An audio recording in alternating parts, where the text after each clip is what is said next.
All right, welcome back. This certainly grabbed some attention today as Nikki Haley could potentially be a bright spot for Republicans on their road to retaking the White House, potentially. A new poll finds that Haley leads President Biden by 6 outside the margin of error in a hypothetical matchup. You see it there, 49-43. This is new polling that matched up, potential Republicans against President Biden, and basically everyone was within the margin of error.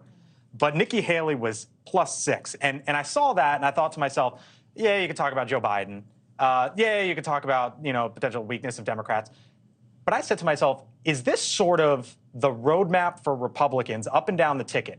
Because we know suburban women were a problem for Republicans in 2020, and Nikki Haley can talk abortion left and right comprehensively. She's the best challenger to Joe Biden, and yet I'm not sure that the Republican Party is going to give her a chance. If they did, and I have been saying, I do think it frustrates me as a Democrat, but I think the Republican Party will likely have the first female president because we can be terrible to women, as speaking from experience. So that said, Nikki Haley probably isn't going to get there. The country is hard on women, women candidates, but Nikki, from both parties, by the way. True. And she hasn't really, truly been under the microscope at all yet, including this Republican primary.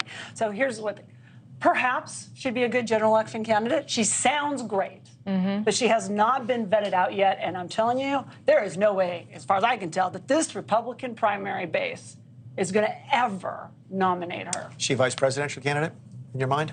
With Donald Trump, I can't imagine. Donald Trump would never pick her as her VP. No way. Never. He would never do that. And I do agree with you that she would be a strong general, but I don't think I agree with you. There's no way. The base perceives her as a sellout against Trump. They think she lied because she promised that she wouldn't run if Trump was running in 2024. He's running. She ended up running too, so she broke that promise. They also don't like how she came out on certain things that Trump would say, so they perceive her as disloyal. So the base is never going to go for Nikki her. worked. She's also I want to hear from Mick because Haley and Mulvaney sat next to each other in the South Carolina legislature. You know her better than anyone. And you're wrong. And here's why.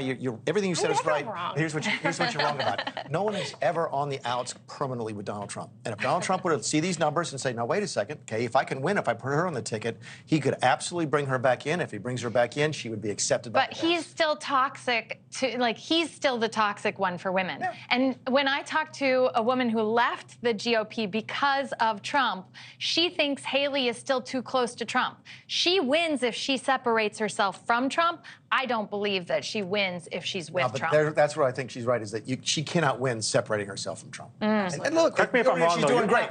But she's at 10% in the most recent New Hampshire poll, and Trump. I think she could win. You're bullish on her, right? She's 10. Sorry? You're bullish on her prospects, right? I think Nikki Haley is a really, really good candidate. I think any of the Republicans other than Donald Trump would crush Joe Biden. I think Trump will struggle. I still think he's an underdog against Joe Biden. I think underdog? However, he's an underdog. I think Trump is absolutely an underdog. But not according to this exact same poll actually had Trump beating Biden. So the exact same methodology. But actually, Joanna, you said something in another show that it really matters, which is the states. So these national polls don't really matter very much. Exactly what you said earlier.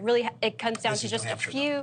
Well, yeah, that's true. But but New Hampshire's not really a swing state in the general, typically. So we're talking about a very few counties. Swing. Isn't New Hampshire the one that it has split the districts? No, too? it does Maine. Is that Maine? Yeah. Gotcha. Okay, all right. It has, but no, it's going to be Pennsylvania, it's going to be Michigan, it's going to be Arizona, Wisconsin. and but it's not just it's all of us who have actually worked on a campaign before.